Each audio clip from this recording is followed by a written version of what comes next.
ഇന്ന്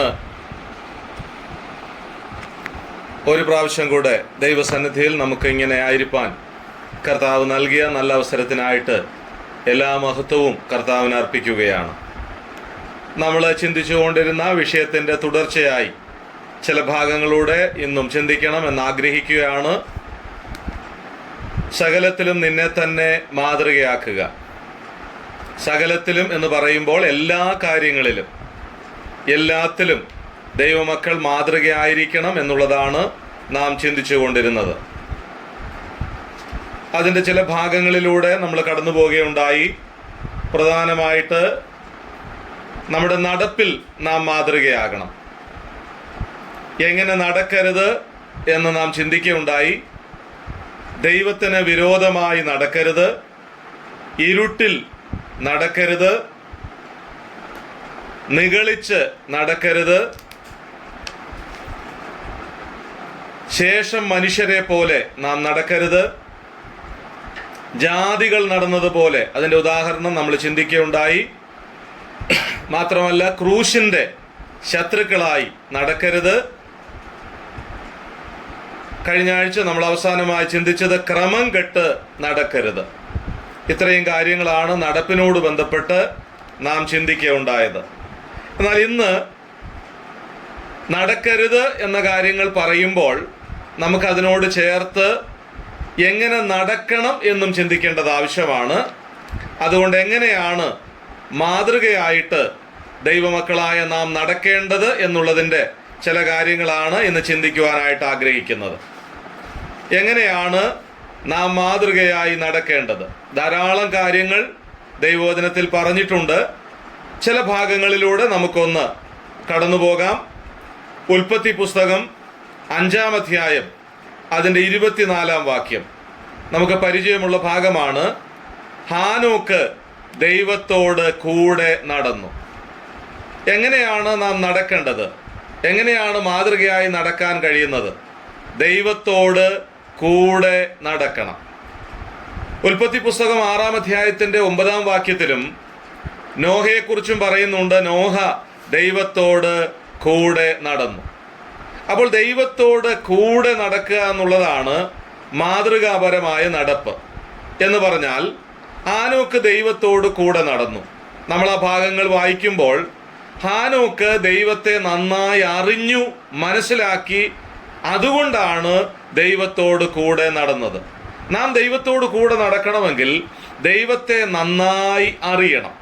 ദൈവം ആരാണെന്നും ദൈവമഹത്വം എന്താണെന്നും ദൈവം ഏത് നിലയിലാണ് നമ്മളോട് ഇടപെടുന്നതെന്നും എല്ലാ കാര്യങ്ങളും നാം ദൈവത്തിൻ്റെ കാര്യങ്ങളൊക്കെ ദൈവികമായ വിഷയങ്ങളൊക്കെ നന്നായി അറിയണം. അങ്ങനെ അറിയുമ്പോഴാണ് നമുക്ക് ദൈവത്തോട് കൂടുതൽ അടുത്ത് നടക്കുവാനായിട്ട് കഴിയുന്നത്. ദൈവത്തെ നന്നായി അറിയണം. പലപ്പോഴും നമ്മൾ ദൈവത്തെ അറിയുന്നു എന്ന് പറയുന്നെങ്കിലും വാസ്തവത്തിൽ നമുക്ക് അറിയേണ്ടതുപോലെ അറിയാൻ കഴിഞ്ഞിട്ടില്ല എന്നുള്ളതാണ് നമ്മുടെ പോരായ്മ. നമ്മളൊക്കെ ദൈവത്തെ അറിയുന്നു, നമ്മൾ രക്ഷിക്കപ്പെട്ടു, ദൈവമക്കളാണ്. എന്നാൽ അങ്ങനെയല്ല ദൈവത്തെക്കുറിച്ചുള്ള അറിവ്. ദൈവത്തെ ആഴമായി അറിയണം. യഹോവ നല്ലവനെന്ന് രുചിച്ച് അറിയണമെന്നാണ്, അനുഭവിച്ചറിയണം. അപ്പൊ ജീവിതത്തിൽ ദൈവത്തെ അനുഭവിച്ചറിയുമ്പോഴാണ് ദൈവത്തോട് കൂടെ നടക്കാൻ നമുക്ക് കഴിയുന്നത്. നമുക്കറിയാം, അനേക പാട്ടുകൾ നാം പാടി ആശ്വസിക്കാറുണ്ട്. ദൈവത്തോട് കൂടെ നടന്ന ദൈവഭക്തന്മാരുടെ ജീവിത അനുഭവങ്ങളാണ്. നമ്മൾ അവരെ ഒന്നും കണ്ടിട്ടില്ല. അനേക ദൈവഭക്തന്മാർ അവരെഴുതിയ പാട്ടുകൾ നമുക്ക് ആശ്വാസമായി നാം പാടാറുണ്ട്. നമ്മുടെ വേദനവേളകളിൽ ആ പാട്ടുകൾ പാടി നാം പ്രത്യാശിക്കാറുണ്ട്. നമ്മുടെ കണ്ണുനീരിൻ്റെ സമയങ്ങളിൽ, ഏകാന്തതയുടെ സമയങ്ങളിൽ, ബുദ്ധിമുട്ടുകളിൽ, ഭാരങ്ങളിലൊക്കെ നമ്മൾ ആ പാട്ടുകളൊക്കെ പാടും. അവരൊക്കെ ദൈവത്തോട് കൂടെ ചേർന്ന് നടക്കുമ്പോൾ അവരുടെ ജീവിത അനുഭവത്തിൽ ദൈവം അവരോട് ഇടപെട്ട ഇടപാടുകളും അല്ലെങ്കിൽ ദൈവം അവരോട് ഇടപെട്ട അനുഭവങ്ങളുമാണ് അനേക ഗാനങ്ങളായി പുറത്തു വന്നിട്ടുള്ളത്. അതുകൊണ്ട് നാം ദൈവത്തോട് കൂടെ നടക്കണമെന്ന് പറയുമ്പോൾ ദൈവത്തെ നന്നായി അറിയണം. നാം അങ്ങനെ ആഗ്രഹിക്കാറുണ്ടോ? എൻ്റെ കർത്താവിനെ എനിക്ക് കൂടുതൽ അറിയണം, ചേർന്ന് നടക്കണം. അതാണ് ദൈവത്തോട് കൂടെ നടക്കുക. 2, അവിടെ മനസ്സിലാക്കാൻ പറ്റുന്ന ആശയം, ദൈവവുമായി നല്ല ബന്ധം പുലർത്തണം. ദൈവവുമായിട്ടുള്ള ഹൃദ്യമായൊരു ബന്ധം നമുക്കുണ്ടാകണം. എന്ന് പറഞ്ഞാൽ നാം ദൈവസന്നിധിയിൽ എത്രത്തോളം ഹൃദയം പകരുന്നവരാണ്, ഹൃദയം തുറക്കുന്നവരാണ്. നമ്മുടെ ബന്ധം പിതാവും മക്കളും തമ്മിലുള്ള ബന്ധമാണ്. നമുക്കറിയാം, പ്രാർത്ഥന തന്നെ കർത്താവ് എങ്ങനെയാണ് പ്രാർത്ഥിക്കേണ്ടതെന്ന് ചോദിച്ചപ്പോൾ സ്വർഗസ്ഥനായ പിതാവേ എന്ന്. അപ്പം മക്കൾ എന്നുള്ള നിലയിലാണ് പിതാവിനോട് പ്രാർത്ഥിക്കേണ്ടത്. അപ്പം ആ ബന്ധമാണ് അവിടെ കാണിക്കുന്നത്. ഞാൻ ദൈവത്തോട് കൂടെ നടക്കുന്നു എന്ന് പറയുമ്പോൾ ദൈവവുമായിട്ടൊരു ബന്ധം, അതിന് ഒരു വിടവുണ്ടാകാൻ പാടില്ല. പാപത്തെ സംബന്ധിച്ച് പറയുമ്പോൾ ദൈവത്തെയും നിങ്ങളെയും തമ്മിൽ അകറ്റുന്നത് നിങ്ങളുടെ അകൃത്യമാണ്, പാപമാണ്. അപ്പൊ പാപമുള്ളപ്പോഴാണ്, അകൃത്യമുള്ളപ്പോഴാണ് ദൈവത്തിൽ നിന്ന് അകന്നു പോകുന്നത്, കുറവുകളുള്ളപ്പോഴാണ്. അപ്പൊ കുറവ് കൂടാതെ ദൈവവുമായി ഒരു നല്ല ബന്ധം പുലർത്തുമ്പോഴാണ് ദൈവത്തോട് കൂടെ നടക്കാൻ കഴിയുന്നത്. നമ്മളത് പരിശോധിക്കാറുണ്ടോ?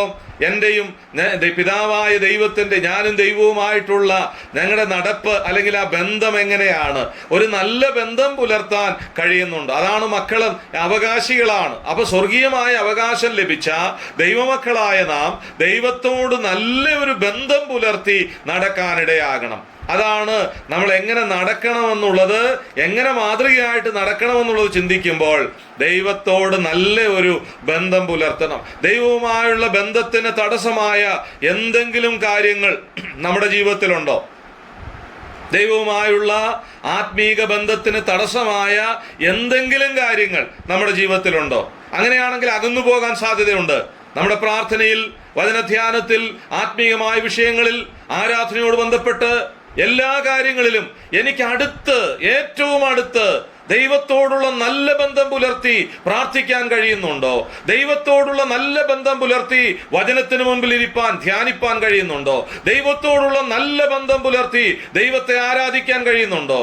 അതാണ് ആത്മീയമായ നിലയിൽ ദൈവത്തോട് കൂടെ എന്ന് പറയുമ്പോൾ മനസ്സിലാക്കുന്നത്. മറ്റൊരു ആശയം പറയുമ്പോൾ, ദൈവത്തോട് കൂടെ ഹാനോക്ക് നടന്നു, നോഹ ദൈവത്തോട് കൂടെ നടന്നു എന്ന് പറയുമ്പോൾ അവർ മറ്റുള്ളതിനെയൊക്കെ വിടേണ്ടതിനെ വിട്ടു. അതൊക്കെ പിടിച്ചുകൊണ്ട് ദൈവത്തോട് കൂടെ നടക്കാൻ പറ്റില്ല. മറ്റ് ആശയങ്ങൾ ചിന്തിച്ചുകൊണ്ട് ദൈവത്തോട് കൂടെ നടക്കാൻ പറ്റത്തില്ല. അപ്പൊ ദൈവത്തോട് കൂടെ നടക്കുന്നു എന്ന് പറയുമ്പോൾ മറ്റുള്ളതൊക്കെ, വിടേണ്ടതിനെ ഒക്കെ വിട്ടെങ്കിൽ മാത്രമേ, ഉപേക്ഷിക്കേണ്ടതിനെ ഉപേക്ഷിച്ചെങ്കിൽ മാത്രമേ ദൈവത്തോട് കൂടെ നടക്കാനായിട്ട് കഴിയുള്ളൂ.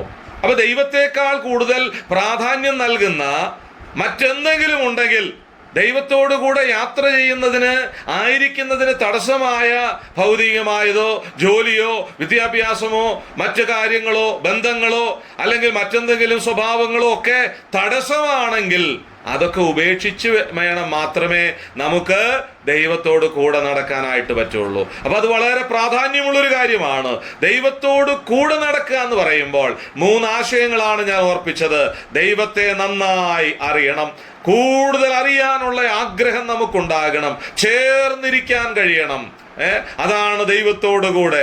മാത്രമല്ല നല്ല ബന്ധം പുലർത്താൻ കഴിയണം. 3, മറ്റുള്ളതൊക്കെ, ഉപേക്ഷിക്കേണ്ടതൊക്കെ ഉപേക്ഷിക്കാൻ കഴിയണം. അങ്ങനെ ചെയ്യുമ്പോഴാണ് ഹാനോക്കിനെ പോലെ, നോഹയെ പോലെ നമുക്കും ദൈവത്തോട് കൂടെ നടക്കാനായിട്ട് കഴിയുന്നത്. അപ്പോൾ സകലത്തിലും മാതൃകയാകണമെങ്കിൽ നമ്മുടെ നടപ്പ് മാതൃകയാകണം. അപ്പോൾ നമ്മുടെ നടപ്പിൽ ദൈവത്തോട് കൂടെ നടക്കാനിടയാകണം. ഒന്ന് പരിശോധിക്കാൻ നമുക്കിടയാകണം. നമ്മുടെയൊക്കെ ജീവിതത്തിൽ ദൈവത്തോട് കൂടെ നടക്കാനുള്ള എന്തെങ്കിലും തടസ്സം നമുക്കുണ്ടോ? അതോ മറ്റു പലതും മാറ്റി അതൊന്നും മാറ്റാൻ കഴിയാതെ ദൈവത്തോട് അകന്നു നിൽക്കുന്ന ഒരു മനോഭാവമാണോ നമുക്കുള്ളത്? വളരെ കരുതലോടെ ആയിരിക്കാൻ ദൈവം നമ്മെ സഹായിക്കട്ടെ. അപ്പോൾ അവിടെ നിന്ന് ആശയത്തിന് മുമ്പോട്ട് പോകട്ടെ. ദൈവത്തോട് കൂടെ നടക്കണം. രണ്ടാമത്തെ ആശയം അവിടെ 17-ാം സങ്കീർത്തനം അതിന്റെ 1-ാം വാക്യം. അബ്രഹാമിന് 99 വയസ്സായപ്പോൾ യഹോവ അബ്രഹാമിന് പ്രത്യക്ഷനായി അവനോട്, ഞാൻ സർവശക്തിയുള്ള ദൈവമാകുന്നു, നീ എൻ്റെ മുൻപാകെ നടന്ന് നിഷ്കളങ്കനായിരിക്ക. ഇവിടെ സർവശക്തിയുള്ള ദൈവം, എൽഷദായി എന്ന എബ്രായ വാക്കാണ് ഉപയോഗിച്ചിരിക്കുന്നത്. വാഗ്ദത്തങ്ങൾ നിറവേറ്റുവാൻ പ്രാപ്തൻ എന്നാണ് അതിന്റെ അർത്ഥം. അപ്പം ദൈവം വാഗ്ദത്തങ്ങൾ നിറവേറ്റാൻ പ്രാപ്തനായ ദൈവത്തോട് ഒപ്പം നടക്കുമ്പോൾ നിഷ്കളങ്കനായി നടക്കണം. അപ്പം വാഗ്ദത്തങ്ങൾ എൽഷദായ് എന്ന് പറയുമ്പോൾ ദൈവത്തിന്റെ മഹത്വമാണ് വെളിപ്പെടുത്തിയിരിക്കുന്നത്. അപ്പോൾ അബ്രഹാമിനോട് പറയുകയാണ്, അവൻ 99 വയസ്സായപ്പോൾ ഈ വാഗ്ദത്തങ്ങൾ നിറവേറ്റാൻ പ്രാപ്തനായ, ഉന്നതനായ, ശ്രേഷ്ഠനായ, മഹത്വധാരിയായ ദൈവത്തോടു കൂടെ ദൈവമഹത്വം തിരിച്ചറിഞ്ഞ് അവനോട് പറയാണ്, അബ്രഹാമിനോട്, നീ നിഷ്കളങ്കനായിരിക്കുക, നീ നിഷ്കളങ്കനായി നടക്കുക, നീ എൻ്റെ മുൻപാകെ നടന്ന് നിഷ്കളങ്കനായിരിക്കുക. എത്ര ശ്രദ്ധേയമായൊരു കാര്യമാണ് ഇവിടെ നിഷ്കളങ്കനായി. അതേ വാക്ക് തന്നെയാണ് 119 സങ്കീർത്തനത്തിന്റെ 1 വാക്യം. 119 സങ്കീർത്തനം 1 വാക്യം, യഹോവയുടെ ന്യായപ്രമാണം അനുസരിച്ച് നടപ്പിൽ നിഷ്കളങ്കരായവർ ഭാഗ്യവാന്മാർ. അപ്പൊ എങ്ങനെയാണ് നാം നടക്കേണ്ടത്? രണ്ടാമത്തെ ആശയം, 1 ദൈവത്തോട് കൂടെ നടക്കണം, 2 നിഷ്കളങ്കരായി നടക്കണം. നിഷ്കളങ്കരായി, അത് ഒരു പ്രക്രിയയാണ്, ഒരു പ്രവൃത്തിയാണ്. അപ്പൊ ദൈവത്തോട് കൂടെ നടപ്പിൽ നിഷ്കളങ്കരായിരിക്കണം എന്ന് ഇവിടെ പറയാം. കളങ്കമില്ലാത്തവരായി. അതിന് കളങ്കമില്ലാത്ത എന്ന് പറഞ്ഞാൽ അതിന് കൊടുത്തിരിക്കുന്ന അർത്ഥം തികവുള്ളവൻ, കുറ്റമില്ലാത്തവൻ, അതുപോലെ തന്നെ കറയില്ലാത്തവൻ എന്നൊക്കെയുള്ള അർത്ഥമാണ് കൊടുത്തിരിക്കുന്നത്. അപ്പോൾ നിഷ്കളങ്കനായി നടക്കുക എന്ന് പറഞ്ഞാൽ കറയില്ലാതെ ആയിരിക്കുക, തികവുള്ളവനായിരിക്കുക, കുറ്റമില്ലാത്തവനായിരിക്കുക. അപ്പോൾ നീ എൻ്റെ മുൻപാകെ കുറ്റമില്ലാത്തവനായി നടക്കുക, നീ എൻ്റെ മുൻപാകെ തികവുള്ളവനായി നടക്കുക, നീ എൻ്റെ മുൻപാകെ കറ പുരളാതെ നടക്കുക. ആശയം മനസ്സിലായി കാണുമെന്ന് ഞാൻ വിശ്വസിക്കുകയാണ്. ഇവിടെ ദൈവത്തോട് കൂടെ നടക്കുമ്പോൾ നിഷ്കളങ്കനായി നടക്കുക. തികവോടെ എന്ന് പറഞ്ഞാൽ കുറവുകളെ പരിഹരിച്ചുകൊണ്ട്.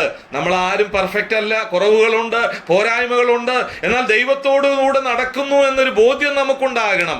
അങ്ങനെ നടക്കുന്ന ഒരു ദൈവ പൈതൽ തികവുള്ളവനായി കുറവുകളെ അനുദിനം പരിഹരിക്കുക. നമ്മുടെ ജീവിതത്തിലൊക്കെ പോരായ്മകളുണ്ട്. വാക്കില്, പ്രവൃത്തിയില്, ചിന്തയില്, വികാരങ്ങളിലൊക്കെ പോരായ്മകളും കുറവുകളും ഉണ്ട്. അതനുദിനം ജീവിതത്തിൽ മനസ്സിലാക്കുമ്പോൾ, ദൈവസന്നിധിയോടടുത്ത് വരുമ്പോൾ, ദൈവത്തോട് കൂടെ നടക്കുമ്പോൾ അത് പരിഹരിച്ചുകൊണ്ട് തികവുള്ള ഓരോ ദിവസവും കുറവുകളെ കണ്ട് പരിഹരിച്ച് മുമ്പോട്ടുള്ള ഒരു യാത്ര. കുറ്റമില്ലാത്ത എന്നാണ് അതിൻ്റെ അർത്ഥം. എന്ന് പറഞ്ഞാൽ ഈ ലോകത്ത് നാം ജീവിക്കുകയാണ്, കുറവുകൾ ഉണ്ടാകാൻ സാധ്യതയുണ്ട്. അത് കണ്ട് മനസ്സിലാക്കി തിരിച്ചറിവോടുകൂടെ ജീവിക്കുന്ന ഒരു ജീവിതമാണ് നിഷ്കളങ്കമായി നടക്കുക.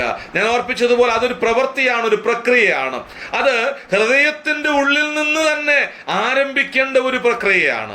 നമ്മുടെ നടപ്പിൽ ഒരുപക്ഷെ നിഷ്കളങ്കനായി നടക്കുന്നു എന്ന് അഭിനയിക്കാം മറ്റുള്ളവരുടെ മുൻപില്. ഞാൻ ആള് മാന്യനാ, ഞാൻ ആള് നിഷ്കളങ്കന എന്നൊക്കെ വേണേ കാണിക്കാം. പോരാ, അതിന്റെ ഉത്ഭവം ഹൃദയത്തിനകത്തു നിന്നായിരിക്കണം. ചിന്തയിൽ തന്നെ ആ നിഷ്കളങ്കത്വം, നമ്മുടെ വിചാരങ്ങളിൽ തന്നെ അന്തർഭാഗത്ത് നിന്ന് ആ നിഷ്കളങ്കത്വം പുറപ്പെടാനിടയാകണം. എന്ന് പറഞ്ഞാൽ ഞാൻ നന്നായി തികവുള്ളവനായി നടക്കണമെന്ന് എൻ്റെ ഹൃദയത്തിൽ ഞാൻ വിചാരിക്കണം. അകത്തൊന്ന് വെച്ചിട്ട് പുറത്തൊന്ന് പെരുമാറരുതെന്ന അതിൻ്റെ അർത്ഥം. അകത്തൊന്ന് സൂക്ഷിച്ചിട്ട് വെളിയിൽ ഞാൻ നിഷ്കളങ്കനാണെന്ന് കാണിക്കണമെന്നല്ല. എൻ്റെ അകത്ത് നിന്ന് തന്നെ കുറ്റമില്ലാത്ത, കറയില്ലാത്ത, ഈ ലോകത്ത് കറ പുരളാൻ സാധ്യതയുണ്ട്. അതുകൊണ്ട് വളരെ കരുതലോടുകൂടെ നമ്മുടെ നടപ്പിൽ നിഷ്കളങ്കതയോടെ നടക്കാൻ ഇടയാകണം എന്നുള്ളതാണ് നമുക്കിവിടെ ചിന്തിക്കാനായിട്ട് കഴിയുന്നത്. അബ്രഹാമിന് 99 വയസ്സായപ്പോൾ യഹോവ അബ്രഹാമിന് പ്രത്യക്ഷനായി അവനോട്, ഞാൻ സർവശക്തിയുള്ള ദൈവമാകുന്നു. ദൈവം പറയാണ്, ഞാൻ സർവശക്തിയുള്ള. ഒരു ഭയനിർദ്ദേശമാണത്. അപ്പൊ നിന്റെ പ്രായോഗിക ജീവിതത്തിൽ യഹോവയായ ദൈവത്തെ നീ മനസ്സിലാക്കി. അപ്പൊ നിന്റെ പ്രായോഗിക ജീവിതത്തിൽ നീ എൻ്റെ മുൻപാകെ നിഷ്കളങ്കനായിരിക്കുക. നിന്റെ നടപ്പ് നിഷ്കളങ്കമായിരിക്കണം. എൽഷദായി, വാഗ്ദത്തങ്ങൾ നിറവേറ്റുന്ന ദൈവം. ദൈവത്തിന്റെ വാഗ്ദത്തങ്ങളൊക്കെ അബ്രഹാമിന് അറിയാം. ദൈവഭക്തനാണ്, ധാരാളം അനുഭവങ്ങൾ ജീവിതത്തിലുണ്ട്. ഒന്നുകൂടെ വെളിപ്പെടുത്തുക, നിനക്കറിയാം ഞാൻ ആരാണെന്ന്. അതുകൊണ്ട് നീ വളരെ ഭയത്തോടെ എൻ്റെ മുൻപാകെ നിഷ്കളങ്കനായി നടക്കുക. ഞാൻ അവിടെ ഇതൊരു ചേർത്ത് പറയട്ടെ, നിഷ്കളങ്കനായി നടക്കണമെങ്കിൽ ദൈവഭയം ആവശ്യമാണ്. ദൈവഭയം ആവശ്യമാണ്. ഒരുപക്ഷെ എൻ്റെയും നിങ്ങളുടെയും ജീവിതത്തിൽ ആരും കാണുന്നില്ല എന്ന് ചിന്തിക്കുന്ന പല സന്ദർഭങ്ങൾ ഉണ്ടായെന്ന് വന്നേക്കാം. എന്നാൽ ഈ എൽ ഷദായി, വലിയവനായ, ഉന്നതനായ, മഹത്വധാരിയായ ദൈവത്തെ ഭയപ്പെട്ട് ദൈവം മുൻപാകെ ഞാനും നിങ്ങളും നിഷ്കളങ്കരായി, അവന്റെ കണ്ണ് നമ്മളെ കാണുന്നുണ്ട് എന്നുള്ള ഭയത്തോടുകൂടെ നടക്കാനിടയാകണം. ദൈവം കൃപ നൽകട്ടെ. നമ്മുടെ രഹസ്യ ജീവിതമാകട്ടെ, പരസ്യ ജീവിതമാകട്ടെ, കുഞ്ഞുങ്ങളാകട്ടെ, വലിയവരാകട്ടെ, ഒരുപക്ഷെ നമ്മുടെ ആയിരിക്കുന്ന സ്ഥാനങ്ങളിൽ, നമ്മുടെ പഠനമുറികളിലോ ക്ലാസ് മുറികളിലോ നമ്മുടെ മുറികളിലോ നമ്മുടെ ജീവിതത്തിന്റെ കാര്യങ്ങളിൽ ഓരോ സന്ദർഭങ്ങളിലും വളരെ ഭയത്തോടുകൂടെ നിഷ്കളങ്കരായി, ഞാൻ ഓർപ്പിച്ചതുപോലെ തികവുള്ളവരായി, കുറ്റമില്ലാത്തവരായി, കറ പുരളാത്തവരായി ജീവിപ്പാൻ ദൈവം നമുക്ക് കൃപ നൽകട്ടെ. അതാണ് മാതൃകയായി നടക്കുക എന്ന് പറയുന്നതിന്റെ അർത്ഥം. അപ്പൊ ഇവിടെ രണ്ട് ഭാഗങ്ങളിലും വേദഭാഗങ്ങളിൽ നാം കണ്ടു, യഹോവയുടെ ന്യായപ്രമാണം അനുസരിച്ച് നടപ്പിൽ നിഷ്കളങ്കരായവർ ഭാഗ്യവാന്മാർ. ദൈവത്തിന്റെ വ്യവസ്ഥകൾ, ദൈവികമായ പ്രമാണങ്ങൾ അനുസരിക്കുക. ഒന്ന്, ദൈവത്തെ ഭയപ്പെടുക. രണ്ട്, ദൈവത്തെ അനുസരിക്കുക, പ്രമാണങ്ങളെ അനുസരിക്കുക. അങ്ങനെ നമ്മുടെ നടപ്പിൽ നിഷ്കളങ്കരായിരിക്കും. അവരെ കുറിച്ച് പറയാ, അവർ ഭാഗ്യവാന്മാരാണെന്ന്. അവർ ആ ഭാഗ്യ പട്ടികയിലേക്ക് വരുന്നവരാണ്. ദൈവിക അനുഗ്രഹങ്ങൾ കരസ്ഥമാക്കാനായിട്ട് കഴിയും. അതുകൊണ്ട് നമ്മുടെ ജീവിതത്തിന്റെ എല്ലാ മേഖലകളിലും വളരെ ഭയത്തോടുകൂടെ നിഷ്കളങ്കരായി നടക്കുവാൻ ദൈവം നമ്മെ സഹായിക്കട്ടെ. അടുത്ത ആശയത്തിലേക്ക് വരാം. 128 സങ്കീർത്തനം 1 വാക്യം നമുക്ക് വളരെ പരിചയമുള്ളതാണ്. യഹോവയെ ഭയപ്പെട്ട് അവന്റെ വഴികളിൽ നടക്കുന്ന ഏവനും ഭാഗ്യവാൻ. അതാണ് ആ ആശയം ഞാൻ ചേർത്ത് പറയുന്നത്. യഹോവയെ ഭയപ്പെട്ട്. അപ്പം നിഷ്കളങ്കരായി നടക്കണമെങ്കിൽ ദൈവഭയം ആവശ്യമാണ്. ഇവിടെ സങ്കീർത്തനക്കാരൻ പറയാണ്, ദൈവത്തെ ഭയപ്പെട്ട് അവന്റെ വഴികളിൽ, എന്റെ വഴികളിൽ നിന്നല്ല, എനിക്ക് ബോധിച്ചതുപോലെ എന്നല്ല, അവന്റെ വഴികളിൽ. അപ്പൊ ദൈവത്തെ ഭയപ്പെട്ട് ദൈവം ആഗ്രഹിക്കുന്ന നിലയിൽ നാം നടക്കണം. ഒരു മാതൃകാ കുടുംബത്തെയാണ് ഇവിടെ കാണിച്ചിരിക്കുന്നത്.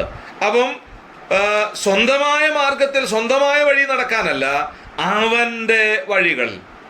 നമ്മുടെ കർത്താവ് നമുക്ക് വഴി കാണിച്ചു തരും. വഴി ഇതിലേ ആകുന്നു എന്ന് നമ്മളെ മകനെ മകളെ എന്ന് വിളിച്ച് കാണിച്ചു തരുന്നൊരു കർത്താവാണ്.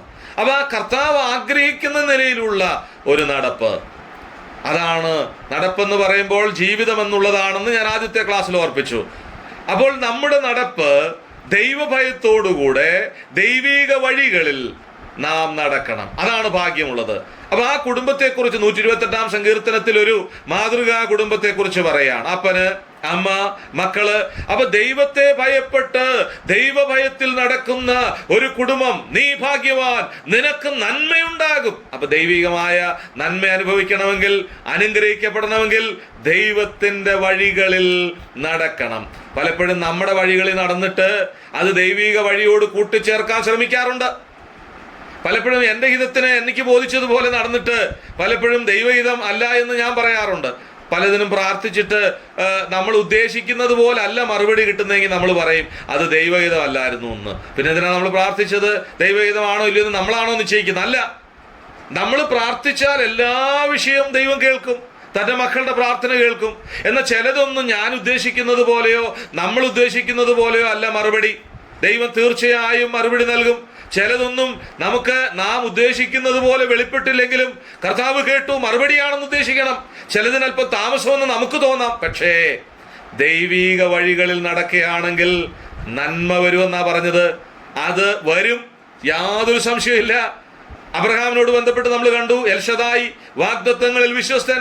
അങ്ങനെയാണെങ്കിൽ വാക്കുമാറാത്ത നമ്മുടെ കർത്താവ് നമ്മുടെ പ്രാർത്ഥന കേൾക്കുന്ന ദൈവമാണ്. അതുകൊണ്ട് ദൈവത്തെ ഭയപ്പെട്ട് ദൈവിക വഴികളിൽ നാം നടക്കുമ്പോൾ നാം ഭാഗ്യവാന്മാരാണ്.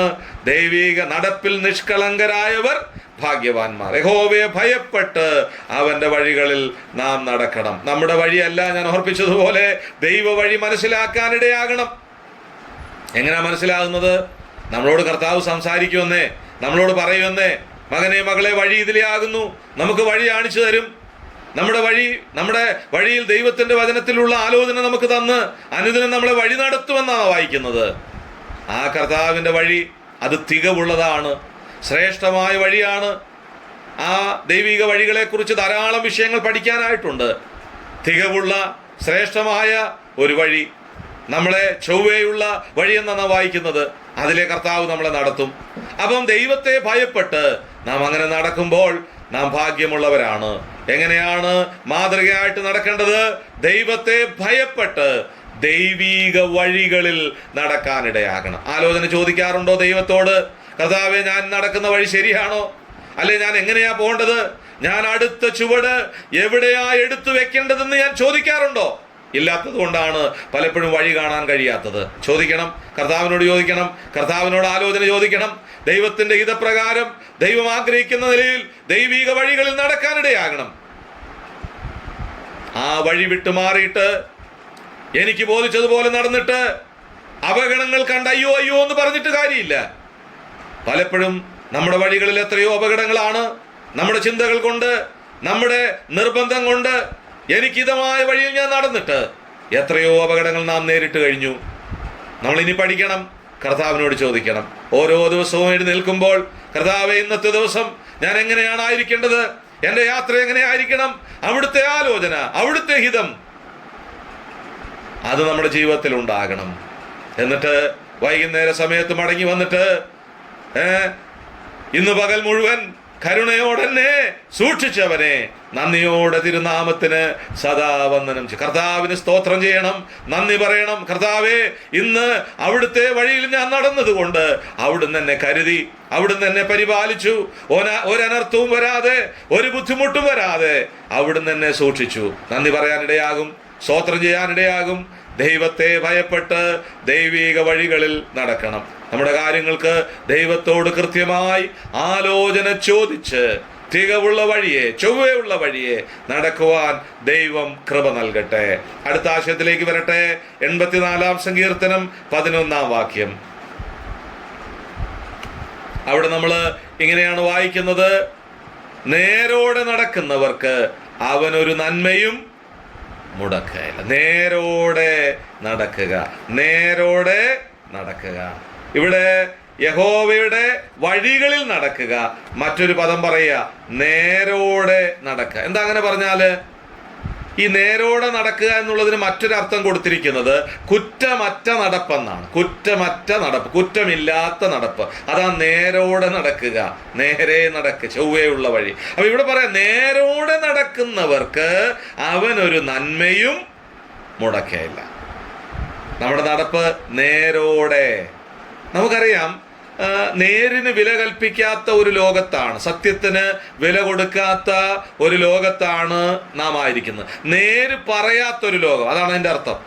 ഒരാളോട് വഴിയിൽ ബസ് സ്റ്റോപ്പിൽ നിൽക്കുന്ന ഒരാളോട് ചോദിക്കുക എങ്ങോട്ടാ പോകുന്നതെന്ന് ചോദിച്ചാൽ അയാൾ കോട്ടയത്തിനാ പോകുന്നതെങ്കിൽ തിരുവനന്തപുരത്തിനാന്ന് പറയും. അതാ മനുഷ്യൻ്റെ ഒരു സ്വഭാവമാണ്. അത് മിക്കവാറും പേര് അങ്ങനെയാണ്. അതൊരു പ്രത്യേക സ്വഭാവം, അത് അറിഞ്ഞോ അറിയാതെ അങ്ങനെ തന്നെയാണ്.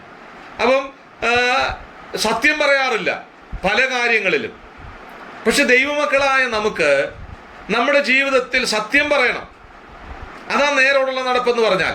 സത്യത്തിന് പ്രാധാന്യം കൊടുക്കണം. എന്തു സംഭവിച്ചാലും അതിനുവേണ്ടി വില കൊടുക്കാനിടയാകണം. അതാ നേരോടെ നടക്കുക എന്ന് പറയുന്നത്. നമ്മുടെ വാക്കുകൾ പലപ്പോഴും പലതും നമ്മൾ എന്തോ കാര്യസാധ്യത്തിനോ നമ്മൾ മറച്ചു വെക്കുകയാണ്. എന്നാൽ ഉള്ളതുപോലെ പറയാൻ കഴിയണം, തുറന്നു പറയാൻ കഴിയണം. നമ്മുടെ നടപ്പ് കുറ്റമില്ലാത്ത നടപ്പ്, അതാ ദൈവം ആഗ്രഹിക്കുന്നത്. എങ്ങനെയും നടക്കുന്ന ജീവിതമല്ല ക്രിസ്തീയ ജീവിതം. ഞാൻ ഓർപ്പിച്ചല്ലോ ആദ്യത്തെ ക്ലാസ്സിൽ, എങ്ങനെയും ജീവിക്കുന്ന ജീവിതമല്ല ക്രിസ്തീയ ജീവിതം. ക്രമീകൃതമായ, കൃത്യമായ, സത്യത്തിൽ നടക്കുന്ന. നാം വായിക്കുന്നുണ്ട്, നമുക്ക് ആ വാക്യം പരിചയമുള്ളതാ, എൻ്റെ മക്കൾ സത്യത്തിൽ നടക്കുന്നു എന്നുള്ള. അതാണ് നേരോടെ നടക്കുക എന്ന് പറഞ്ഞാൽ.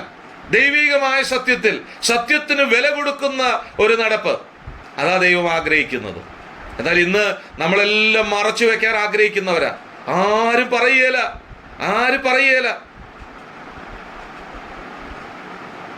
പണ്ടൊക്കെ എനിക്ക് ഓർമ്മയുണ്ട്, ഞാൻ ഏകദേശം 25 വർഷത്തോളമായി കർത്താവിൻ്റെ വേലയ്ക്ക് വേണ്ടി ഇറങ്ങിയിട്ട്.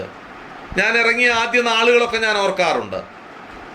അന്നൊക്കെ സഭയിലുള്ള പലരും എന്ത് കാര്യമുണ്ടെങ്കിലും വിളിക്കും. ദൈവദാസന്മാരെ വിളിച്ചിട്ട് പറയും, സഹോദര ഇന്ന കാര്യമുണ്ടേ, ഒന്ന് പ്രാർത്ഥിക്കണേ, അല്ലെ കുഞ്ഞുങ്ങൾ പഠിക്കാൻ പോവാണേ, അല്ലെ അച്ഛൻ ഇന്നടത്ത് പോവാണേ, അല്ലെ ആശുപത്രി പോവാന്നേ ട്രീറ്റ്മെന്റിനായിട്ട്, ഇതൊക്കെ പറയാറുണ്ടായിരുന്നു. ആ വിഷയം പറയും, അതോർത്ത് പ്രാർത്ഥിക്കും. ഇന്ന് പല കാര്യങ്ങളും പറയാറില്ല. എന്തോ കുറവ് പോലെയാ പ്രാർത്ഥനയ്ക്കായിട്ട് പറയുന്നത്. ഞാൻ എൻ്റെ അനുഭവം പറയാം, മറ്റുള്ളവരെ എനിക്കറിയത്തില്ല.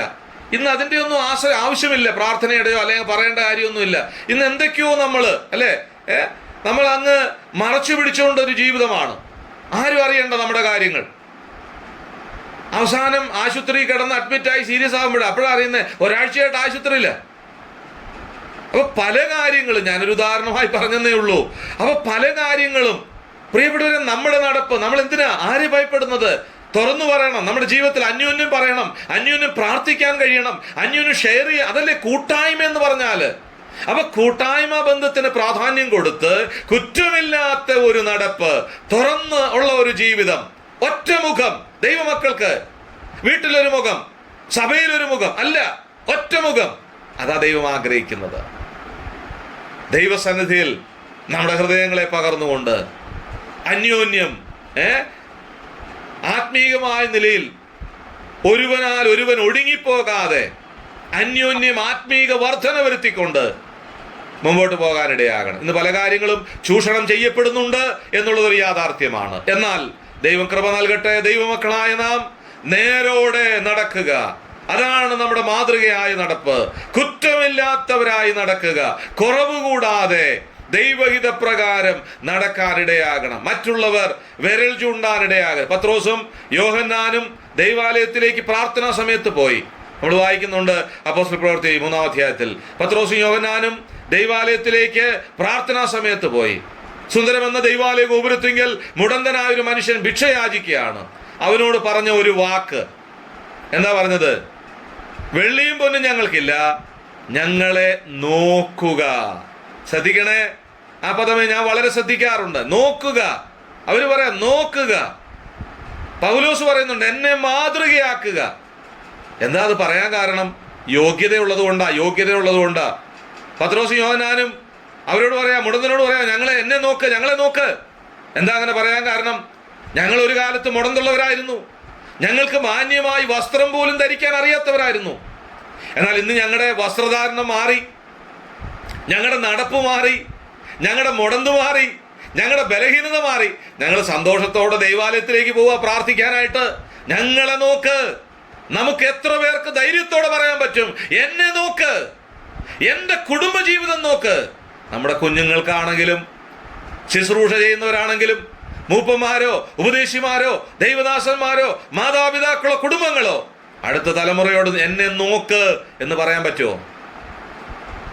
അതാ നേരോടെ നടക്കുക എന്ന് പറയുന്നത്. അങ്ങനെ നടക്കുമ്പോൾ ആരും വിരൽ ചൂണ്ടത്തില്ല. നമുക്കറിയാം, കർത്താവിനെ തന്നെ കുറ്റക്കാരൻ എന്ന് പറയാൻ വേണ്ടി ആവുന്നു ശ്രമിച്ചു, ഒരു കോടതിക്കും കഴിഞ്ഞില്ല. ചോദിക്കുന്നുണ്ട്, ഇവൻ ചെയ്ത കുറ്റമെന്ത്? ആ നടപ്പാണ് നമ്മുടെ മാതൃകയായ നടപ്പ്. വിരൽ ചൂണ്ടാൻ ഇടയാകുന്നുണ്ടോ? മറ്റുള്ളവർ നമ്മളെ പഴിക്കാനും നിന്ദിക്കാനും ഇടയാകുന്നുണ്ടോ? നേരോടെയാണോ ഞാൻ നടക്കുന്നത്? പത്രോസിനെ പോലെ, യോഹന്നാനെ പോലെ, പൗലോസിനെ പോലെ എന്നെ നോക്കുക എന്ന് പറയാൻ പറ്റുന്നുണ്ടോ? അതാ നേരോടെയുള്ള നടപ്പ് നമുക്ക് പറയാൻ കഴിയണം. ഈ കാലഘട്ടത്തിൽ ദൈവം നമ്മളെ ആക്കി വെച്ചിരിക്കുക. നമ്മുടെ ചുറ്റുപാടുകളിൽ, നാം ആയിരിക്കുന്ന സ്ഥാനത്ത്, നമ്മുടെ ജീവിതങ്ങളിൽ മറ്റുള്ളവർ നമ്മളെ കാണുമ്പോൾ ക്രിസ്തുവിനെ കാണുവാൻ നമ്മുടെ നടപ്പ് നേരോടെ ആയിരിക്കാനിടയാകണം. നേരോടെ നടക്കുക, അതാണ് ദൈവം നമ്മെ കുറിച്ച് ആഗ്രഹിക്കുന്നത്. അപ്പൊ നമ്മുടെ നടപ്പ് നേരോടെ ആയിരിക്കണം, കുറ്റമില്ലാത്ത ഒരു നടപ്പ്. മറ്റുള്ളവരെ മുമ്പിൽ മറ്റുള്ളവർ നമ്മെ വിരൽ ചൂണ്ടുന്ന നിലയിലുള്ള ഒരു പ്രവൃത്തിയും നമ്മിൽ ഉണ്ടാകാനിടയാകരുത്. ദൈവഹിതമല്ലാത്ത ഒന്നും നമ്മിൽ ഉണ്ടാകാനിടയാകരുത്. അയോഗ്യമായതൊന്നും ഇടയാകാനിടയാകരുത്. ഇന്ന് രാത്രി ഞാൻ വളരെ ഭയത്തോട് പറയട്ടെ, ഇത് പറയുന്ന ഞാനാണ് ഏറ്റവും മാതൃകയാകേണ്ടവൻ. എൻ്റെ കുഞ്ഞുങ്ങളുടെ മുൻപിൽ, എൻ്റെ കുടുംബത്തിന് മുൻപിൽ, എൻ്റെ ശുശ്രൂഷയിൽ ദൈവം എന്നെ ഏൽപ്പിച്ച ഉത്തരവാദിത്തങ്ങളിൽ ഞാൻ മാതൃകയായി നടക്കാൻ കടപ്പെട്ടവനാണ്. ശുശ്രൂഷ ഏൽപ്പിക്കപ്പെട്ട ഓരോരുത്തരും അവർ മാതൃകയായി നടക്കാൻ കടപ്പെട്ടവരാണ്. ദൈവം തിരഞ്ഞെടുത്ത ദൈവമക്കൾ മാതൃകയായി നടപ്പാൻ കടപ്പെട്ടവരാണ്. ദൈവം നമ്മെ സഹായിക്കട്ടെ. നേരോടെ നടക്കുക.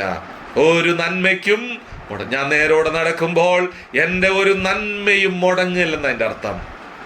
ഒരു നന്മയും മുടങ്ങയില്ല. ഞാൻ നേരോടെ നടക്കുന്ന അനുഗ്രഹം എനിക്ക് മാത്രമല്ല, എൻ്റെ തലമുറയ്ക്കും അനുഗ്രഹമാകും. ദൈവസന്നിധിയിൽ നേരോടെ കുറ്റമില്ലാത്തവരായി നടക്കുവാൻ ഈ നാളുകളിൽ ദൈവം കൃപ നൽകട്ടെ.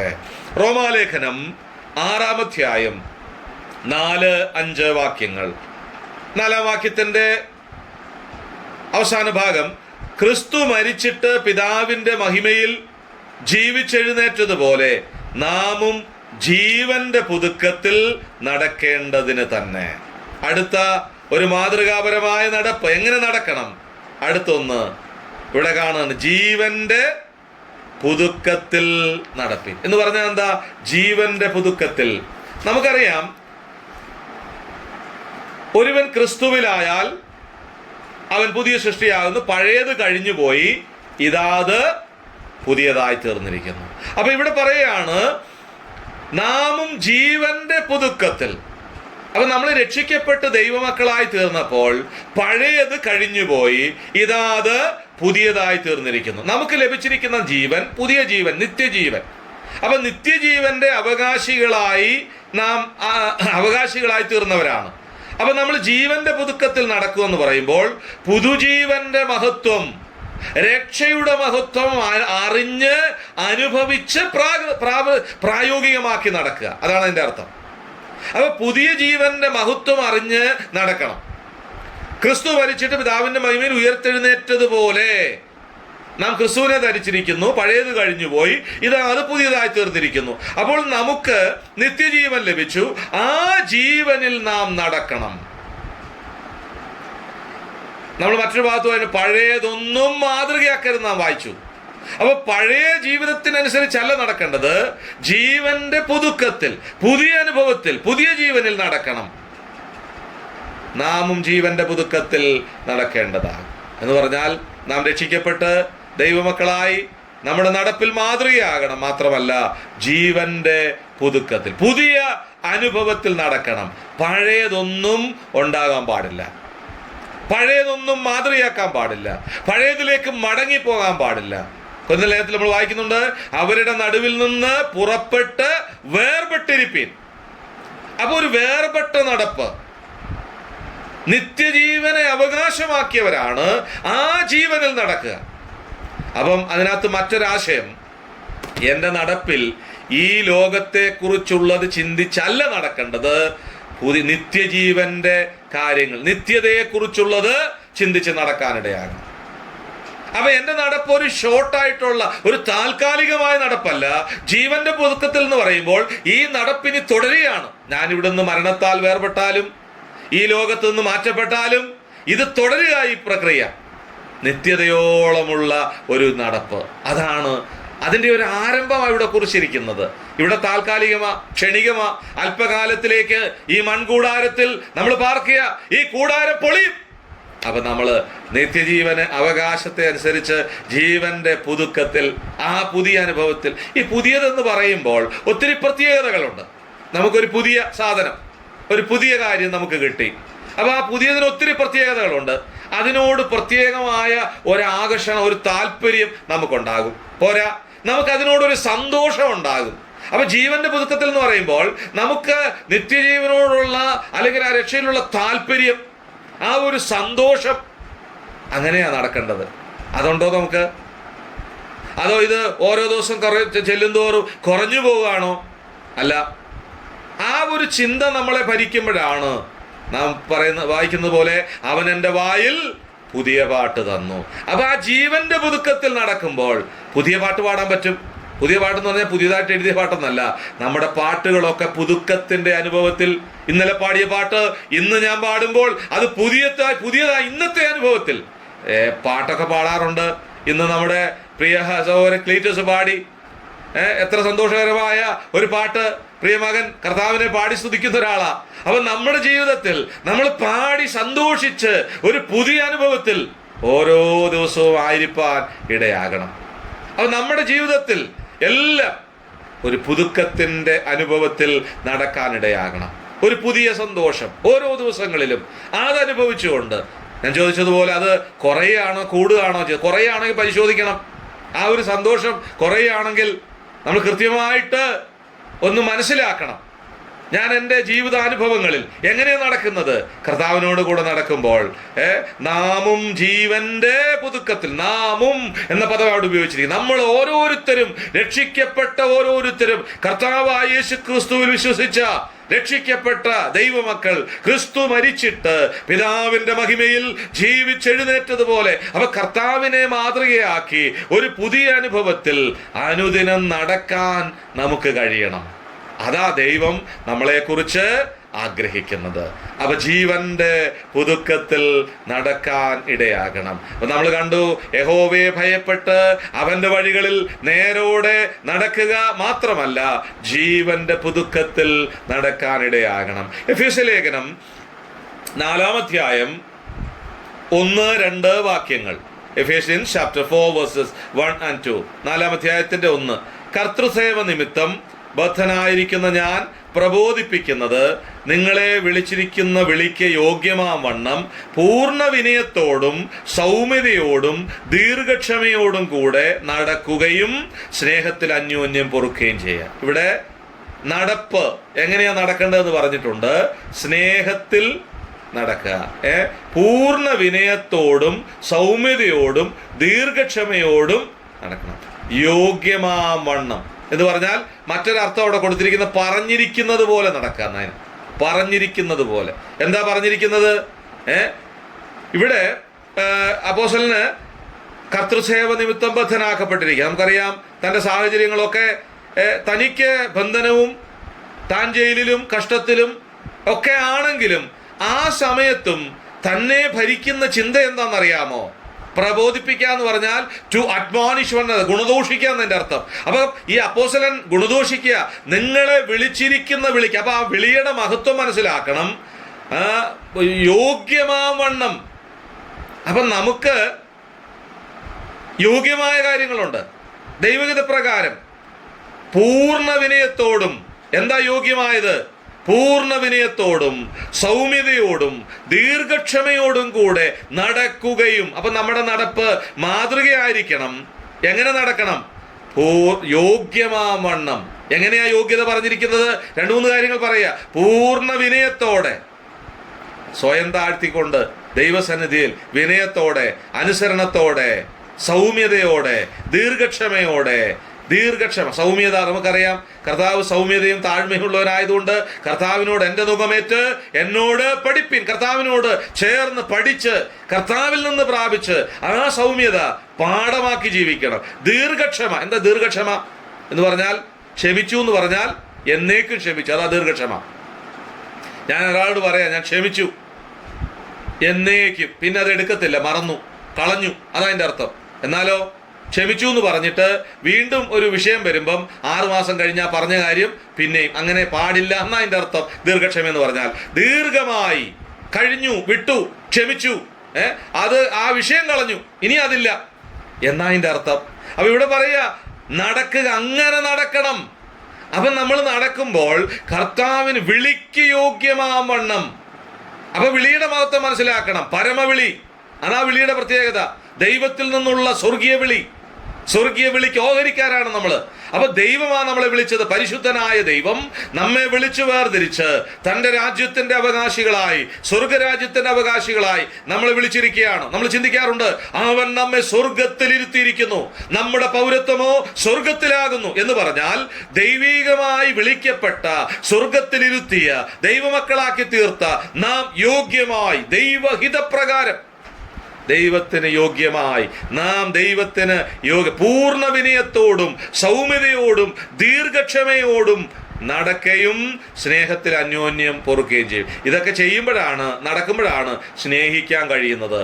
സ്നേഹത്തിൽ എഫേസ്യ ലേഖനം 5-ാം അധ്യായം 2-ാം വാക്യത്തിൽ വായിക്കുന്നുണ്ട്, ക്രിസ്തുവൻ നിങ്ങളെ സ്നേഹിച്ച് നമുക്ക് വേണ്ടി തന്നെത്താൻ ദൈവത്തിന് സൗരഭ്യവാസനയായ വഴിപാടും യാഗവുമായി അർപ്പിച്ചതുപോലെ സ്നേഹത്തിൽ നടപ്പീൻ. അല്ലെ, സ്നേഹത്തിൽ നടക്കണം, സ്നേഹത്തിൽ നടപ്പീൻ.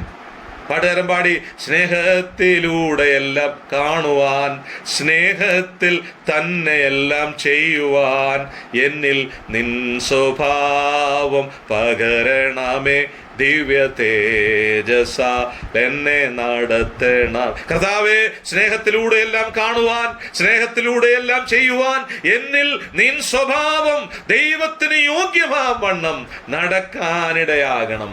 അതാണ് മാതൃകയായി നടക്കുക എന്ന് പറയുന്നത്. ഇവിടെ അപ്പോസ്തലൻ ഓർപ്പിക്കുകയാണ്, വിളിച്ച വിളിക്ക് ആ വിളിയുടെ മഹത്വം അറിയണം. എന്ത് യോഗ്യതയാണ് നമുക്കുള്ളത്? ദൈവമാണ് നമ്മളെ വിളിച്ചത്. നാം മറ്റൊരു ഭാഗത്ത് വായിക്കുന്നുണ്ട്, വിളിച്ച വിളിക്ക് വിശുദ്ധനൊത്തവണ്ണം. അപ്പൊ വിശുദ്ധനായ ദൈവമാണ് നമ്മളെ വിളിച്ചത്. അതുകൊണ്ട് വിശുദ്ധരായി ജീവിക്കണം. മാത്രമല്ല, ദൈവികമായ യോഗ്യമായ നിലയിൽ നമ്മൾ കർത്തൃമേശയോട് ബന്ധപ്പെട്ട് തന്നെത്താൻ ശോധനയെന്ന് പറയുന്ന അയോഗ്യമായി നടക്കരുത് എന്ന് പറയുന്നുണ്ട്. തന്നെത്താൻ അയോഗ്യമായി നടക്കരുത്, യോഗ്യമായി നടക്കുക. എന്താ ഈ അയോഗ്യമായെന്ന് പറഞ്ഞാൽ? ദൈവഹിത പ്രകാരം വിളിച്ച വിളിക്ക് വിപരീതമായി, പൂർണ്ണ വിനയമില്ലാതെ, സൗമ്യതയില്ലാതെ, ദീർഘക്ഷമയില്ലാതെ എന്നൊക്കെ അതിന് ആശയമുണ്ട്. അപ്പൊ സ്നേഹത്തിൽ അന്യോന്യം പൊറുക്കുക, ക്ഷമിക്കുക, അതാ ദീർഘക്ഷമ. അന്യോന്യം ക്ഷമിച്ചുകൊണ്ട് മറ്റുള്ളവരെ തങ്ങളെക്കാൾ ശ്രേഷ്ഠരെന്നെണ്ണിക്കൊണ്ട് ദൈവത്തിന്റെ വിളിക്ക് യോഗ്യമായി നടക്കാനിടയാകണം. അതാ നമ്മളെക്കുറിച്ച് ദൈവം, ക്രിസ്തു നിങ്ങളെ സ്നേഹിച്ച് നമുക്ക് വേണ്ടി തന്നെത്താൻ ദൈവത്തിന് സൗരഭ്യവാസനയായ വഴിപാടും യാഗമായി അർപ്പിച്ചു. ഇവിടെ ആ വാക്കൊക്കെ ശ്രദ്ധിക്കുക. ക്രിസ്തുവും നിങ്ങളെ സ്നേഹിച്ച്. കർത്താവിൻ്റെ വിളി യോഗ്യമായി, നമുക്ക് യോഗ്യതയില്ലാത്ത നമ്മളെ വിളിച്ചു, നമുക്ക് വേണ്ടി നമ്മെ സ്നേഹിച്ച് നമുക്ക് വേണ്ടി തന്നെത്താൻ യാഗമായി സമർപ്പിച്ച്. അപ്പം വില കൊടുത്താ നമ്മളെ വിളിച്ചത്. ഒരു യാഗം അതിന്റെ പിന്നിൽ നടന്നിട്ടുണ്ട്. ഏറ്റവും ഉന്നതമായ ചരിത്രത്തിൽ ഇതുപോലെ ഒരു യാഗം നടന്നിട്ടില്ല. സ്വന്തം ശരീരത്തെ ഏൽപ്പിച്ചു കൊടുത്ത് നമുക്ക് വേണ്ടി സൗരഭ്യവാസനയായ വഴിപാടും യാഗവും. ഇനിയൊരു യാഗവും ആവശ്യമില്ലാതെ അനേക യാഗങ്ങൾ നടന്നിട്ടുണ്ട്. ആട്ടുകൊറ്റന്മാരും പശുക്കിടാങ്ങളും കുറുപ്രാക്കളൊക്കെ യാഗമായി ചോര ചിന്തപ്പെട്ടിട്ടുണ്ട്. എന്നാൽ കർത്താവായ യേശുക്രിസ്തു തന്റെ പുണ്യാഹ രക്തത്താൽ അവൻ നമ്മെ യാഗമായി, സൗരഭ്യവാസനയായി, തന്നെത്താൻ യാഗമായി അർപ്പിച്ചതുപോലെ അത് സ്നേഹത്തിന്റെ അടയാളമാണ്. അന്യോന്യം സ്നേഹിച്ച് നാം അതുപോലെ, നമുക്കറിയാം, നമ്മുടെ നടപ്പിൽ ആ ദൈവസ്നേഹത്തിന്റെ മഹത്വം അറിഞ്ഞുകൊണ്ട് നാം അന്യോന്യം പൊറുത്ത് ക്ഷമിച്ച് ആ സ്നേഹത്തിൽ നടക്കാനിടയാകണം. എത്ര അനുഗ്രഹീതമായ, അർത്ഥവത്തായ, ചിന്തനീയമായ പദപ്രയോഗങ്ങൾ! ഒരു യോഗ്യതയുമില്ലാത്ത എന്നെ സ്നേഹിച്ച ദൈവസ്നേഹത്തിന്റെ മഹത്വം അത് കാൽവരിലെ ക്രൂശിൽ കാണാനായിട്ട് കഴിയും. ആ സ്നേഹം നാം മനസ്സിലാക്കിക്കൊണ്ട് യോഗ്യമാവണ്ണം പൂർണ്ണ വിനയത്തോടും സൗമ്യതയോടും ദീർഘക്ഷമയോടും കൂടെ നടക്കുക. എൻ്റെ നടപ്പിൽ ഞാൻ ദൈവത്തിന് യോഗ്യമായാണോ നടക്കുന്നത്? ഞാൻ പൂർണ്ണ വിനയത്തോടെയാണോ നടക്കുന്നത്? ഞാൻ സൗമ്യതയോടെയാണോ നടക്കുന്നത്? ഞാൻ ദീർഘക്ഷമയോടെയാണോ? ഞാൻ അന്യോന്യ സ്നേഹത്തിൽ പൊറുക്കുന്നവനാണോ? ഇവിടെ പറയാ, അങ്ങനെ നാം നടക്കുകയും. എത്ര വലിയ സ്നേഹമാണ് കർത്താവ് നമ്മളോട് കാണിച്ചത്. അപ്പൊ അത് മനസ്സിലാക്കിക്കൊണ്ട് അങ്ങനെ നമ്മുടെ നടപ്പ് ആയിരിക്കും. ഹാനോക്ക് ദൈവത്തോട് കൂടെ നടന്നു. അപ്പോൾ നമ്മുടെ നടപ്പിൽ നാം എങ്ങനെയായിരിക്കണം? നാം മാതൃകയായി നടക്കണം. മാതൃകയായി നടക്കുക എന്ന് പറയുമ്പോൾ നമ്മുടെ നടപ്പ് എങ്ങനെയാണെന്നാണ് നാം ചിന്തിച്ചുകൊണ്ടിരിക്കുന്നത്. നാം ദൈവത്തോട് കൂടെ നടക്കണം, നിഷ്കളങ്കരായി നടക്കണം, യഹോവയുടെ വഴികളിൽ നടക്കണം, നേരോടെ നടക്കണം, ജീവന്റെ പുതുക്കത്തിൽ നടക്കണം. മാത്രമല്ല, പൂർണ്ണ വിനയത്തോടും സൗമ്യതയോടും കൂടെ സ്നേഹത്തിൽ നടക്കണം. കൊലോസ്യ ലേഖനം 1-ാം അധ്യായം അവിടെ ഇതേ ആശയം തന്നെയാ പറയുന്നത്. കൊലോസ്യൻ ചാപ്റ്റർ 1 വേഴ്സ് 10. കൊലോസ്യ ലേഖനം 1-ാം അധ്യായം 10-ാം വാക്യം. നിങ്ങൾ പൂർണ്ണ പ്രസാദത്തിനായി കർത്താവിന് യോഗ്യമാവണ്ണം നടന്ന് ആത്മീകമായ സകല ജ്ഞാനത്തിലും വിവേകത്തിലും അവന്റെ ഇഷ്ടത്തിന്റെ പരിജ്ഞാനം കൊണ്ട് നിറഞ്ഞവരാകണം.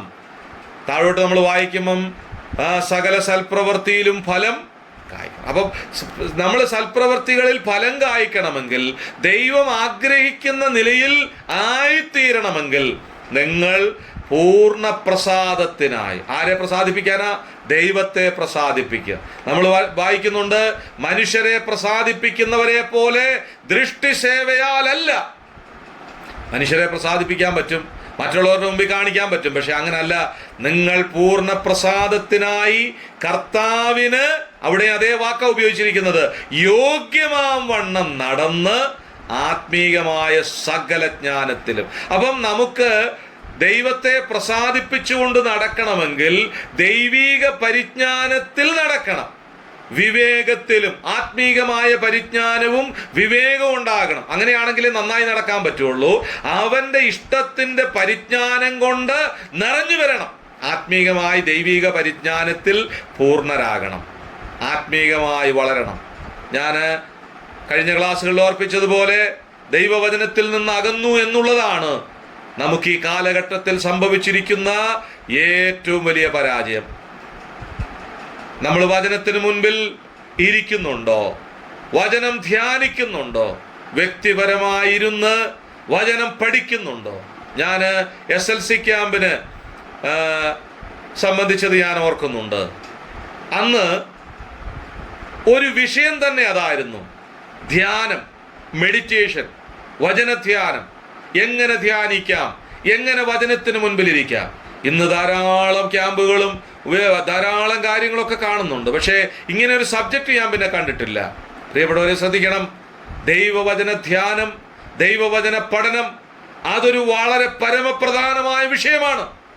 വചനത്തിന് മുൻപിലിരിക്കാതെ ഒരു ദൈവ പൈതൽ ആത്മീകമായി നടക്കാൻ പ്രാപ്തനാകില്ല. ഒരു ദൈവ പൈതൽ ആത്മീകമായി ദൈവീക പരിജ്ഞാനത്തിലും വിവേകത്തിലും നടക്കണമെങ്കിൽ അവൻ വചനത്തിന് മുൻപിലായിരിക്കണം. ഒരുവൻ ആത്മീകമായ പക്വതയോടെ പരിജ്ഞാനത്തോടെ നടക്കുന്നു എന്ന് തോന്നുന്നെങ്കിൽ ഓർത്തോണം, അവന്റെ ജീവിതത്തിൽ വചനധ്യാനമുണ്ട്, ദൈവവചന പാരായണമുണ്ട്, വചന പഠനമുണ്ട്. ബൈബിളിന് മുമ്പിൽ, ദൈവവചനത്തിന് മുമ്പിൽ അവൻ ഇരിക്കുന്നുണ്ട്. അതിന്റെ തെളിവാ അവന്റെ നടപ്പ്. അങ്ങനെ നടക്കാൻ കഴിയുന്നില്ലെങ്കിൽ ഞാനും നിങ്ങളും വചനത്തിന് മുമ്പിൽ ഇരിക്കുന്നില്ലെന്ന് അതിൻ്റെ അർത്ഥം. സൽപ്രവർത്തികളിൽ ഫലം കായ്ക്കണമെങ്കിൽ ദൈവിക പരിജ്ഞാനത്തിൽ നടക്കാനിടയാകണം. നിങ്ങൾ പൂർണ്ണ പ്രസാദത്തിനായി എന്ന് പറഞ്ഞാൽ നമ്മുടെ നടപ്പ് ദൈവത്തെ പ്രസാദിപ്പിച്ചുകൊണ്ടുള്ളതായിരിക്കണം, കർത്താവിന് യോഗ്യമം. നമ്മൾ വായിച്ച മറ്റു ഭാഗത്തും എഫേസ്യ ലേഖനത്തിലും അത് തന്നെയാണ് കണ്ടത്.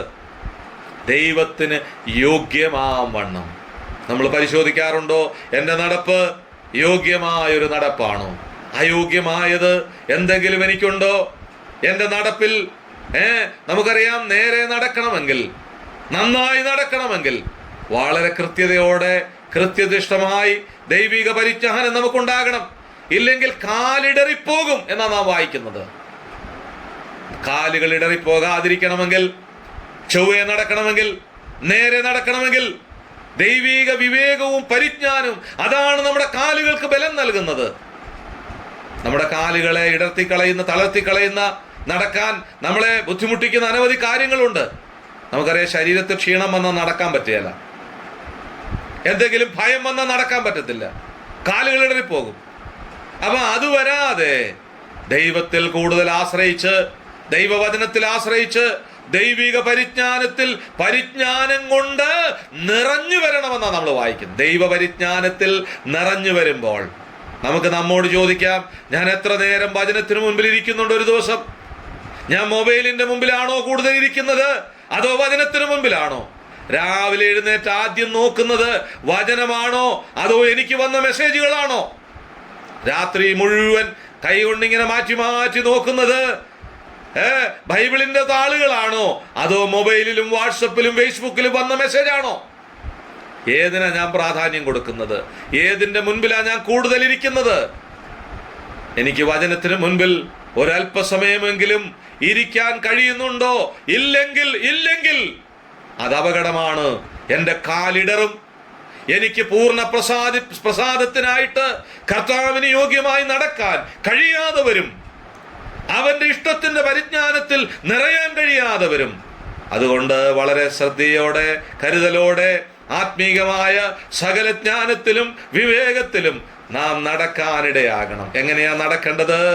ആത്മീകമായ വിവേകത്തോടെ, ആത്മീകമായ പരിജ്ഞാനത്തോടെ, ദൈവിക പരിജ്ഞാനത്തിൽ നിറഞ്ഞവരായി നടക്കണം. ഇതിനോട് ചേർന്ന് ചില കാര്യങ്ങളോടുണ്ട്. കർത്താവ് അനുവദിക്കുന്നെങ്കിൽ അടുത്ത ക്ലാസ്സിൽ നമുക്ക് ചിന്തിക്കാം. നാം ഇന്ന് ചിന്തിച്ച വിഷയം എന്താണ്? നമ്മൾ എങ്ങനെയാണ് മാതൃകയായി നടക്കേണ്ടത്? ഒന്ന്, ദൈവത്തോട് കൂടെ, ഹാനോക്കിനെ പോലെ, നോഹയെ പോലെ ദൈവത്തോട് കൂടെ നടക്കാൻ ദൈവം കൃപ നൽകട്ടെ. രണ്ട്, ഉൽപ്പത്തി പുസ്തകത്തിൽ നമ്മൾ കണ്ടു, നിഷ്കളങ്കരായി, കളങ്കമില്ലാത്തവരായി. അവിടെ 2-3 ആശയം കണ്ടു. തികവുള്ളവരായി, കുറവില്ലാത്തവരായി, കറയില്ലാത്തവരായി നടക്കാൻ ഇടയാകണം. യഹോവയുടെ വഴികളിൽ നടക്കണം. ദൈവം നമുക്ക് വഴി കാണിച്ചു തരും, അതിലെ നടക്കാൻ ഇടയാകണം. എനിക്ക് ബോധിച്ചതുപോലെയല്ല, ദൈവഹിത പ്രകാരം നേരോടെ നടക്കണം. ജീവന്റെ പുതുക്കത്തിൽ നടക്കണം. പൂർണ്ണ വിനയത്തോടെയും സൗമ്യതയോടെയും ദീർഘക്ഷമയോടെയും നടക്കണം. ദൈവസ്നേഹത്തിൽ നടക്കണം. ദൈവിക പ്രസാദത്തിനായി കർത്താവിന് യോഗ്യമാം വണ്ണം ആത്മീകമായ സകല പരിജ്ഞാനത്തിലും വിവേകത്തിലും അവന്റെ ഇഷ്ടത്തിന്റെ പരിജ്ഞാനം കൊണ്ട് നിറഞ്ഞു വരണം. ദൈവം അതിന് നമുക്ക് കൃപ നൽകട്ടെ. ഈ നാളുകളിൽ കർത്താവിനോട് കൂടെ, ഹാനോക്കിനെ പോലെ ദൈവത്തോട് ചേർന്ന് നടക്കാനിടയാകണം. ഞാൻ ആവർത്തിക്കുന്നില്ല, 3 കാര്യങ്ങൾ നമ്മൾ അതിനോട് ബന്ധപ്പെട്ട് ചിന്തിച്ചു. ദൈവത്തെ അറിയണം, നല്ല ബന്ധം ദൈവത്തോടുണ്ടാകണം, മറ്റുള്ളതൊക്കെ വിടേണ്ടതൊക്കെ വിട്ട് ഉപേക്ഷിച്ച് നടക്കുമ്പോഴാണ് ദൈവത്തോട് കൂടെ നടക്കാനിടയാകുന്നത്. അതിന് ദൈവം നമുക്ക് കൃപ നൽകട്ടെ. ദൈവനാമം മഹത്വപ്പെടട്ടെ. ആമേൻ.